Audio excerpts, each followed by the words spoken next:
Hello everyone. आज हम उसी कंटिन्यूएशन में जो हम मैट्रिसेस डिटर्मिनेंट्स पढ़ रहे थे आगे एनसीईआरटी की exercise 4.6 application of matrices and determinants पढ़ने वाले हैं। एप्लीकेशन मीन्स जो कुछ भी हमने मैट्रिसेस डिटर्मिनेंट्स में पढ़ा है उसका हम कैसे यूज करेंगे साइमल्टेनियस इक्वेशंस को सॉल्व करने में। ठीक है, डेली लाइफ में बहुत सारे वर्ड प्रॉब्लम्स भी आएंगे, आपके देखोगे, जिसको हम मैट्रिक्स मेथड से सॉल्व करेंगे। अर्लियर क्लासेस में क्लास 10th तक आपने साइमल्टेनियस इक्वेशन सॉल्व करना पढ़ा है, लेकिन वहाँ पे हमने जो एल्जेब्रिक मेथड, ग्राफिकल मेथड पढ़े थे उससे हम आगे बढ़ के, क्योंकि हमने मैट्रिसेस डिटर्मिनेंट पढ़ लिया है, इसलिए हम इस सेक्शन में मैट्रिसेस डिटर्मिनेंट से इक्वेशंस को कैसे सॉल्व किया जाता है वो पढ़ेंगे। अभी हम मैट्रिक्स मेथड से साइमल्टेनियस इक्वेशंस को कैसे सॉल्व किया जाता है वो इस वीडियो में करने जा रहे हैं। ध्यान से आप इसको देखिए। अभी हम इसको इलस्ट्रेट करने के लिए एक न्यूमेरिकल्स लेते हैं और स्टेप बाय स्टेप हम आपको दिखाते हैं कैसे हम साइमल्टेनियस इक्वेशंस को सॉल्व करेंगे। Question: solve the following system of equations by matrix method. Equation is 5x plus 2y equals to 4 and second equation is 7x plus 3y equals to 5. ये दो वेरिएबल का इक्वेशंस हैं, दो equations दिए गए हैं, इसीलिए हम इनको सिस्टम ऑफ इक्वेशंस बोलते हैं। अब हम इन्हें सॉल्व करने चल रहे हैं मैट्रिक्स मेथड से। सॉल्यूशन कैसे करेंगे आप देखिए इसको। सबसे पहले जो भी मैट्रिक्स दी गई है, जो भी इक्वेशन दिया गया है, हम उसका मैट्रिक्स इक्वेशन लिखेंगे। मैट्रिक्स इक्वेशन कैसे लिखेंगे? Matrix equation of given equations is Ax equals to B। ये एक मैट्रिक्स इक्वेशन है, इसमें A क्या है, B क्या है, लिखने जा रहा हूँ। तो A आपका, ये जो दोनों मैट्रिक्स दिए गए हैं, दोनों इक्वेशन दिए गए हैं, इनकी कोएफिशिएंट को लेके बनता है। इससे पहले इक्वेशन का कोएफिशिएंट क्या है, 5 2, और दूसरी इक्वेशन का कोएफिशिएंट क्या है, 7 3। और यहाँ पे x जो है that is the variable, we have variable here x y and b means right side जो वैल्यूज दी गई हैं उनको लिखी जाएगी 4 5। ये आपका मैट्रिक्स फॉर्म में गिवन इक्वेशन को हमने लिख दिया है। अभी आप इस फॉर्म में लिखने में हम एक बार जरूर देखेंगे कि जैसे ये 2 क्रॉस 2 की मैट्रिक्स है और ये आपकी 2 क्रॉस 1 की मैट्रिक्स है, तो हमने बताया था मैट्रिक्स मल्टीप्लिकेशन कन्फर्मेबल होना चाहिए। किसी बच्चे ने अगर इस वाले को पहले लिख दिया और इसको बाद में लिख रहा है तो वहां पर मल्टीप्लिकेशन पॉसिबल नहीं होगा। यहाँ पे इसका 2 से मैच कर रहा है, इसलिए मैट्रिक्स मल्टीप्लिकेशन एग्जिस्ट कर रहा है। और रिजल्टेंट मैट्रिक्स जो आएगी दैट इज अबाउट 2 क्रॉस 1 जो कि 4 और 5 है। तो हमेशा हम जो इक्वेशन दिया है उसको पहले मैट्रिक्स फॉर्म में लिखेंगे। ठीक है, मैट्रिक्स फॉर्म में लिखने के बाद अब हम आगे के प्रोसीजर को फॉलो करते हैं। आगे का प्रोसीजर क्या है कि ये जो है matrix A is your 5 2 7 3। Matrix X जो है आपका ये दिख रहा है X Y, और जो मैट्रिक्स B है, मैट्रिक्स B जो है वो आपका 4 5 है। ठीक है, 4 5। अब हम सबसे पहले क्या करेंगे कि इस मैट्रिक्स का डिटर्मिनेंट निकालेंगे। Now first of all you should find determinant A। Determinant A निकालने के बाद आप देखोगे इसकी वैल्यू कितनी आ रही है, 15 minus 7 to the 14 that is 1, that is not 0। ये डिटर्मिनेंट की वैल्यू 0 नहीं आनी चाहिए। अगर नहीं 0 आ जाएगी तो आप जो अभी हम करने जा रहे हैं इस मेथड से हम नहीं करेंगे, आगे हम फर्दर दूसरी टाइप से उसको सॉल्व करेंगे। लेकिन आप देखोगे जो भी इक्वेशन आपको सॉल्व करना होगा, अगर वो नॉन होमोजेनियस इक्वेशन आपको इसी टाइप का मिलेगा, डिटरमिनेंट वहाँ पे 0 नहीं आएगा। ये क्या इम्प्लाई करता है, सॉल्यूशन इसका बनता है। ठीक है, अब आप अगर देखना चाहते हो क्यों आता है, तो हम इस मैट्रिक्स में इसको हम यहाँ थोड़ा सा बता दे रहे हैं कि वाई दिस एक मैट्रिक्स आपको Ax equals to B given है। आप अगर दोनों साइड में A इनवर्स से मल्टीप्लाई कर देते हो,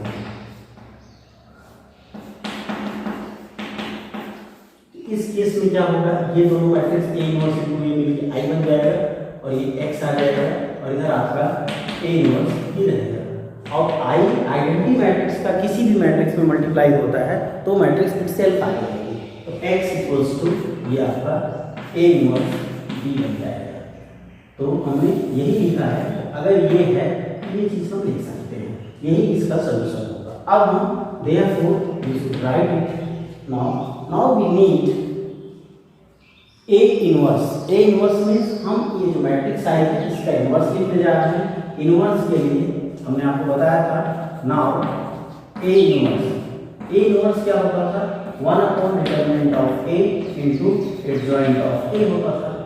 अभी हम डिटरमिनेंट की वैल्यू निकाल चुके हैं, ये आप देख सकते हो डिटरमिनेंट की वैल्यू कितनी आ रही है, 1 आ रही है। यहाँ 1/1 लिखेंगे।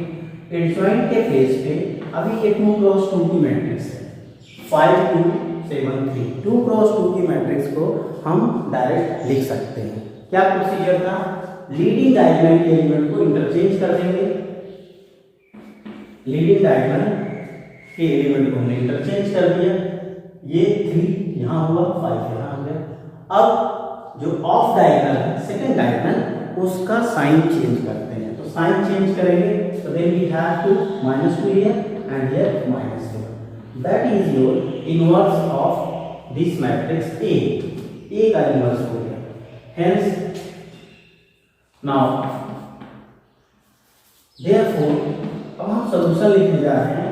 X मैट्रिक्स जो आपने लिखा था, that is A इनवर्स के प्लेस में लिखेंगे 3 -2 -7 5, और B मैट्रिक्स के प्लेस पे हम ये लिखेंगे 4 5, और ये आपका X जो था that is X Y, and here we do the matrix multiplication। Matrix multiplication हमने बताया था, रो को लेके कॉलम में मल्टीप्लाई करते हैं। तो 3 4 12 आएगा और ये 5 2 10 आएगा। ये पहला एंट्री का इससे हो गया। फिर सेकेंड रो का हम मल्टीप्लाई कर रहे हैं, -28 आएगा और ये 5 5 25 आएगा। इसको आप सॉल्व करोगे, then you should get 2 and here -3। So when we compare this matrix with this one, left right दोनों मैट्रिक्स सेम है तो इनके एंट्री सेम होगी। This implies x equals to 2 and y equals to -2, that is your answer. ठीक है, तो इस तरीके से हम 2 क्रॉस 2 का इक्वेशन, साइमल्टेनियस इक्वेशन को हम सॉल्व करेंगे। क्वेश्चन है, using matrix method solve the following system of equation. x plus 2y minus 3z equals to 6, 3x plus 2y minus 2z equals to 3, 2x minus y plus z equals to 2। अब इसका हम solution देखते हैं। हमें यहाँ पे 3 variables x y z 3 variables दिए गए हैं, इसलिए हम यहाँ पे जो आपका मैट्रिक्स बनेगी वो 3 क्रॉस 3 की बनेगी।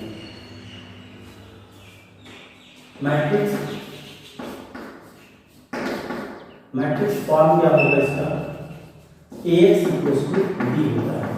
A अभी यहाँ पे कोएफिशिएंट मैट्रिक्स है, that is 1 2 -3 3 2 -2 2 -1।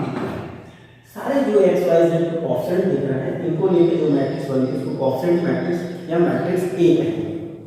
x capital X हमने यूज किया है, इसलिए सारे वैल्यूज हैं x y z 3 वैल्यूज हैं, और b के प्लेस पे अपना डिजिट्स दिए गए हैं 6 3 2। ठीक है, इस तरीके से हम मैट्रिक्स फॉर्म में लिख देंगे। अगर आप यहाँ पे देखना चाहो, अगर हम x y z बनाना चाहेंगे यहाँ पे, तो ये x y z जो बनता है, इस पूरे मैट्रिक्स को इधर भेज देंगे, दैट इज 1 3 2 2 2 -1 -3 -2 1 इस पूरे मैट्रिक्स का इन्वर्स आएगा और ये इसके साथ 6 3 2 के साथ मल्टीप्लाई होगा। अब हम इसको सॉल्व करते हैं, जो मैट्रिक्स आ जाएगी फिर उसको x y z से कंपेयर करते हैं। यहाँ पे हमने सिंस ये हमने रिजल्ट यूज किया है कि जब आप ax = b लिखते हो तो इसका सोल्यूशन जो आता है x = a इनवर्स b आता है। हमने पहले वाले क्वेश्चन में इसका डिस्कशन किया था, ठीक है। अब हमें सबसे पहले क्या फाइंड करना है वो देखते हैं। सबसे पहले हमें फाइंड करना है a इनवर्स के एक्सिस्टेंस के लिए we should first find determinant a। Determinant a की वैल्यू दे रहे हैं इस वाले मैट्रिक्स से हम डिटरमिनेंट लिखने जा रहे हैं। 1 पे अगर आप देखते हो तो 1 की वैल्यूज क्या आ रही है 2 - 2 देख सकते हैं ये 2 आएगा, फिर इसका मल्टीप्लाई इसके साथ हो जाएगा, ठीक है। दैट इज +2 इधर साइड में -2 लेते हैं। -2 पे क्या आएगा 3 + 6 आएगा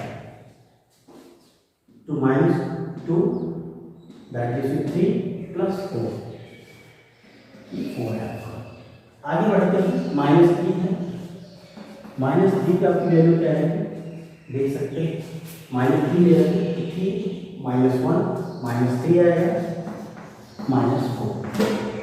So when we solve we have that gives you 0 and it gives you 14 and here we get 7 is a 21। So finally we are getting 7, ठीक है। तो 7 इस मैट्रिक्स A का डिटरमिनेंट 7 आ चुका है। ये 0 नहीं होता है इसलिए हम लिख सकते हैं दिस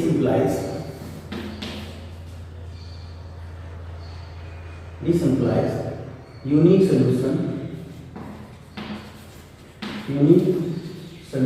exists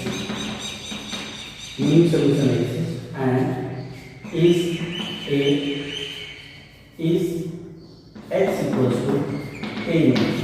इस टाइप का सोल्यूशन होगा x = a इनवर्स। अब हम नेक्स्ट प्रोसीड करते हैं a इनवर्स के लिए। तो a इनवर्स के लिए हमने यूज किया था कि a इनवर्स को कैसे निकालते थे, हम निकालते थे एडजॉइंट और इसको डिवाइड करते थे इसके डिटरमिनेंट से। तो अभी हमारा टास्क जो है एडजॉइंट फाइंड आउट करना है। एडजॉइंट फाइंड आउट करने के लिए हम कोफैक्टर से एडजॉइंट निकालेंगे। तो नाउ कोफैक्टर्स के लिए सबसे पहले हम C11 लिख रहे हैं, C12 लिख रहे हैं, C13 लिख रहे हैं, C21 C22 C23 C31 C32 सारे कोफैक्टर्स जिनको फाइंड करना है पहले हम उनको लिखना चाहते हैं। ठीक इस तरीके से आप बना लिया करिए, एक साथ हम सारे लिख लेंगे। अब साइन नेचर भी देख लेना, इसका सम जहां पे भी i और j का सम इवन आ रहा वो साइन प्लस के साथ होगा और जहां पे ऑड आ रहा होगा वो नेगेटिव होगा। तो अल्टरनेटली आता है plus minus plus minus plus minus plus minus plus, हम साइन ऐसे लिखते हैं, ठीक है। अब एक एक एलिमेंट के लिए हम कोफैक्टर्स दे रहे हैं। पहले एलिमेंट के लिए कोफैक्टर्स आप देखिए क्या आएगा 2 2 -2 दैट इज 0, ये वाला 0 आ रहा है। आगे बढ़ते हैं सेकंड पे आएंगे। सेकंड पे क्या आया 3 3 1 3 और ये -4 दैट इज 7, तो -7 आएगा। C13 में आया थर्ड वाले में इस रो और कॉलम को छोड़ देंगे -3 -4 इट इज आल्सो -7, तो -7 आ रहा है।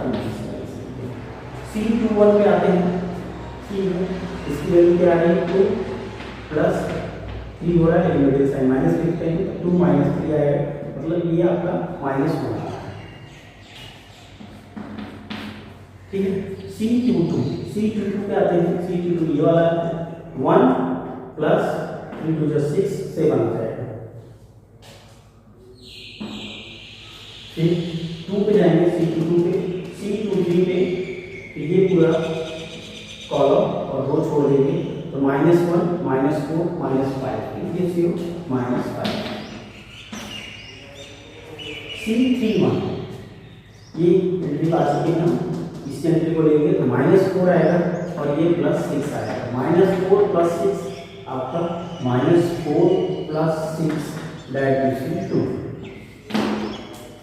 C32 पे जाएंगे, ये C32 है, रो और कॉलम को छोड़ने से -2 1 के साथ मल्टीप्लाई होगा, -2 आएगा और 3 is 9 + 9 आएगा तो -2 + 9 दैट इज +7 माइनस साइन पहले से ही।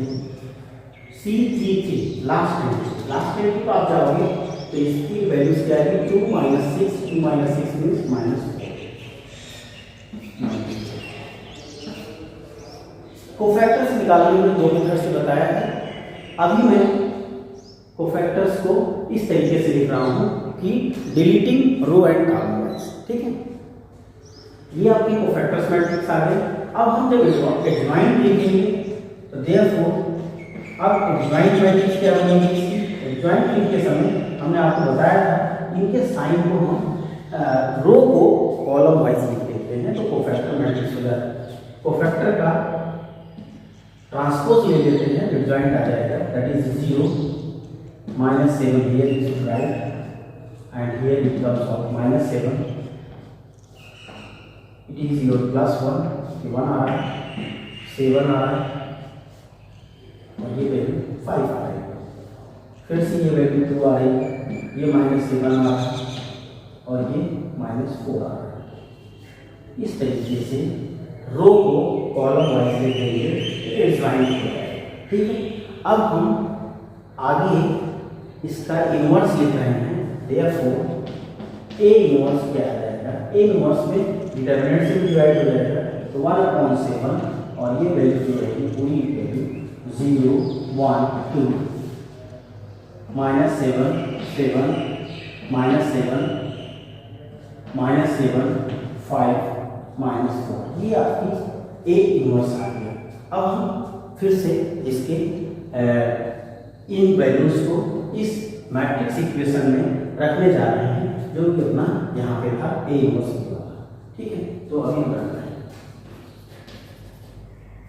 Now x y z they have inverse की वैल्यू ये लिखी जाएगी 1/7 इनवर्स की प्लेस में 1/7 और ये पूरी वैल्यू जो आई थी 0 1 2 -7 -7 -7 और -7 5 -4 हम ए इनवर्स के प्लेस पे लिखेंगे और एक जो बी मैट्रिक्स के प्लेस पे 6 3 2 लिखेंगे, ठीक।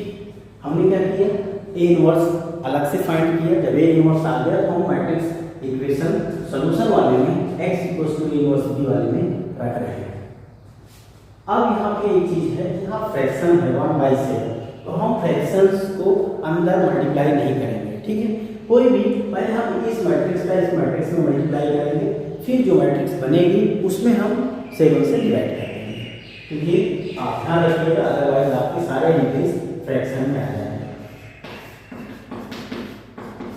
अभी हम मल्टीप्लाई करने जा रहे हैं, रो को कॉलम वाइज मल्टीप्लाई कर रहे हैं तो 0 6 0 आ जाएगा, 1 का 3 3 आ जाएगा, 2 का 2 4 ऐसे -7 42 7 3 21 एंड 7 2 40 सीरियल से करते जाएंगे -42 5 3 15 4 2 8 इस तरीके से ये वैल्यू आएगी।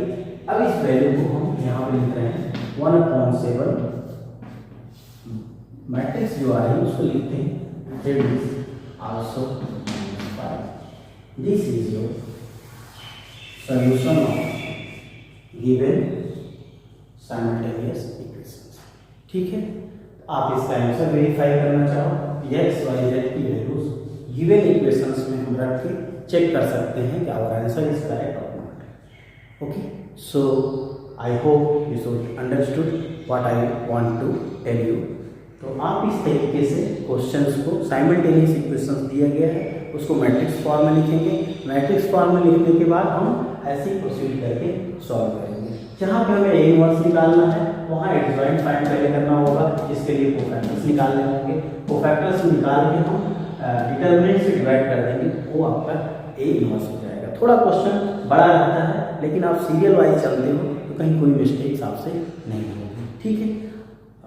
एक वर्ड प्रॉब्लम्स साइमल्टेनियस इक्वेशंस कैसे सॉल्व करते हैं मैट्रिक्स मेथड से हम करने वाले हैं।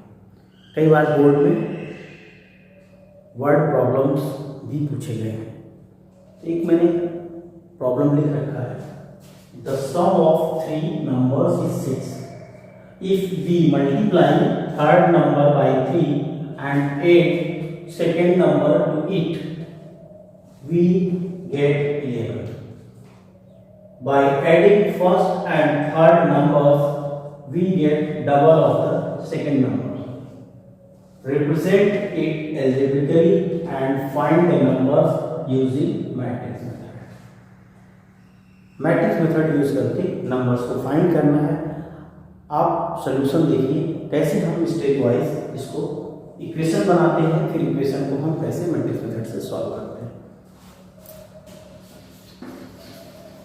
सबसे पहले पूरे क्वेश्चन में देयर आर 3 नंबर्स और इन नंबर्स को हमें फाइंड करना है। तो there are unknown numbers, so we should take let numbers are x, y, z according to first condition। Condition क्या थी? The sum of 3 numbers is 6, so we should write it as x plus y plus z equals to 6.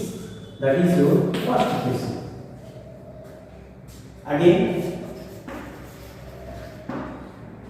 if we multiply third number by 3, third number क्या है इसमें?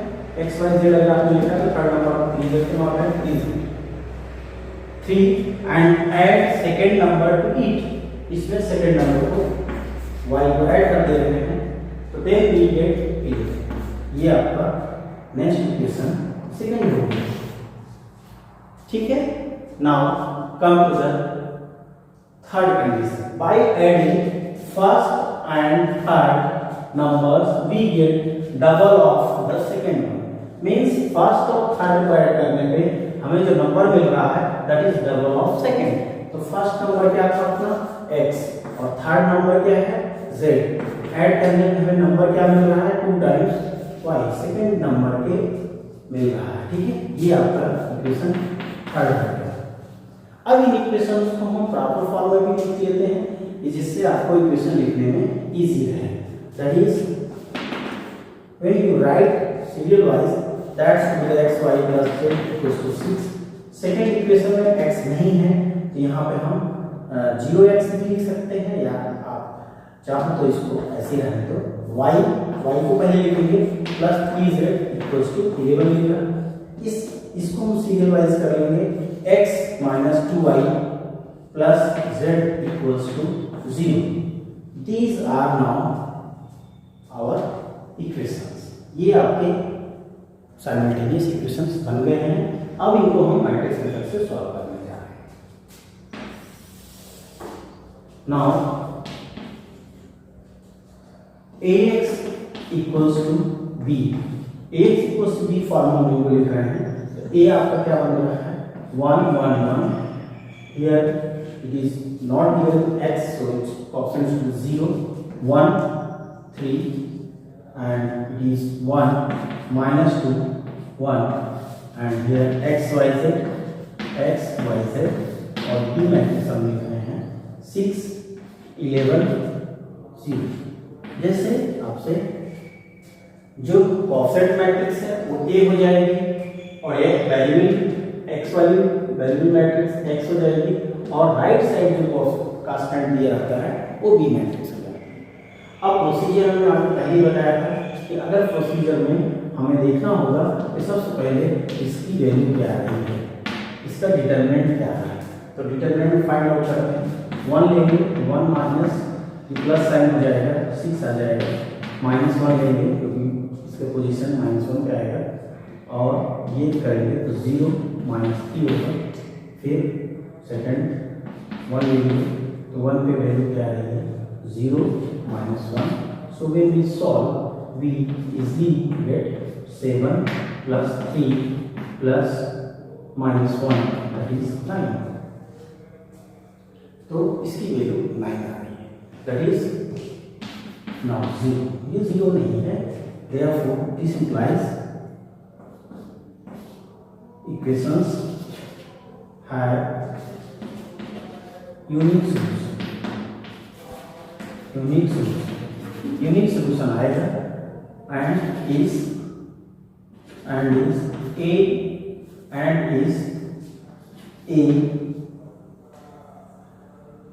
and is x equals to a inverse b। इस type का equation आएगा। ठीक, तो अब हम a इनवर्स फाइंड आउट करने जा रहे हैं। नाउ a इनवर्स फाइंड करेंगे तो कोफैक्टर्स लिखते हैं। इसके कोफैक्टर्स हमने बताया था आपको C11 C12 C13 C21 C22 C23 C31 C32 C33 सारे कोफैक्टर्स लिखते हैं।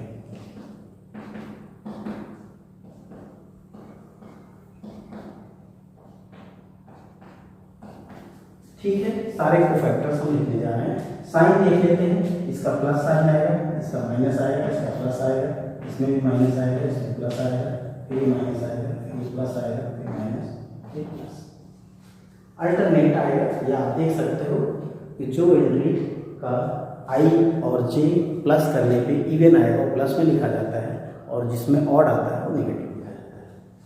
अब हम सारे कोफैक्टर्स लिखने वाले हैं। पहला कोफैक्टर यहीं से देख लेते हैं। फर्स्ट कोफैक्टर लिखेंगे तो आपका 1 + 6 7 आ रहा है। दूसरा आप देख सकते हो 1 लेने पे 1 -3 आ रहा है, ये +3 बन जाएगा। आगे बढ़ते हैं 1 पे क्या आएगा 0 -1 आ रहा है। फिर C21 पे आते हैं, इस वाले एंट्री पे 1 + 2 3 आ जाएगा। C22 पे जाते हैं तो 1 -1 0 आ जाएगा। C23 पे पहुँचते हैं यहाँ पे, तो इससे -2 -1 -2 -1 -3 आ रहा है, तो आप ऐसे लिख लो। C31 इस एंट्री पे पहुँच चुके हैं, 3 -1 2 आएगा। C32 को देखते हैं। C32 ये वाली एंट्री है, इसको लेंगे तो 3 -0 मीन्स 3 आ जाएगा। C33 इस पे पहुँच चुके हैं, तो ये आपका 1 आ जाएगा। ठीक है, इस तरीके से हमने कोफैक्टर्स मैट्रिक्स लिख लिए। अब हम एडजॉइंट या हम डायरेक्ट इनवर्स लिखने जा रहे हैं। एडजॉइंट क्या रहता था, इसी मैट्रिक्स का ट्रांसपोज होता था। तो देयरफॉर हम ए इनवर्स लिख रहे हैं। ए इनवर्स आपका 1/डिटरमिनेंट क्या वैल्यू है 9 और ये वैल्यू कोफैक्टर मैट्रिक्स की ट्रांसपोज फॉर्म में लिखेंगे 7 3 -1 और -3 0 +3 और ये 2 -3 और ये 1। ये आपका इनवर्स आ गया। ठीक है, अब हम नाउ x मैट्रिक्स लिखने जा रहे हैं। नाउ x y z क्या होता था, ये इनवर्स वाली मैट्रिक्स आएगी 1/9 और ये पूरी इनवर्स वाली मैट्रिक्स 7 -3 2 3 0 -3 -1 3 1। इस मैट्रिक्स के साथ अभी हमारा मैट्रिक्स है 6 11 0 का मल्टीप्लाई करेंगे। ठीक है, अब आप मल्टीप्लाई करके देखो, इधर वाली मैट्रिक्स आपकी ये x y z आ जाएगा। ये 1/9 था, इसका हम मल्टीप्लाई करके लिख रहे हैं 7 6 42 -33 और ये 0 आ जा रहा है। फिर से 18 आएगा, फिर ये 0 हो जाएगा, और ये माइनस 3 हो जाएगा। फिर -1 का -6 आएगा और ये 33 आ रहा है प्लस 0। ठीक है, इस तरीके से हम x y z now we have, ये माइनस करेंगे तो कितना माइनस करने का आएगा 9 आएगा, 9 से डिवाइड हो रहा है इसलिए 1 आ जाएगा, ये 18 है इसलिए 2 हो जाएगा और ये 33 में से 6 माइनस करेंगे तो आपका 27 आ रहा है और यहाँ 9 है, 9 की तरह 27। So this implies x is 1, y is 2 and z is 3, that is x 1 y 2 z 3 1 2 3। अगर हम इस इक्वेशन में रख देते हैं 1 + 2 + 3 6 आ रहा है, ठीक है, तो हमारा सोल्यूशन जो आ रहा है सही है। क्योंकि इतना बड़ा प्रॉब्लम होती है तो लास्ट में आप जरूर एक बार आंसर जो आ रहा है आपका एक्स वाई जेड की वैल्यूज जो आ रही हैं उनको इक्वेशंस में रख के वेरीफाई कर लिया करो कि you are getting right answer और समवेयर यू मेक मिस्टेक्स। ठीक है, तो आप इस तरीके से क्वेश्चंस को करिएगा। I hope you understand whenever what problems are given, first thing we need to frame equation. When you able to frame the equation, after that proceed as we did in case of the matrix solution। जैसे हम matrix से solution find करते हैं उस process को follow करना है। Okay, thank you.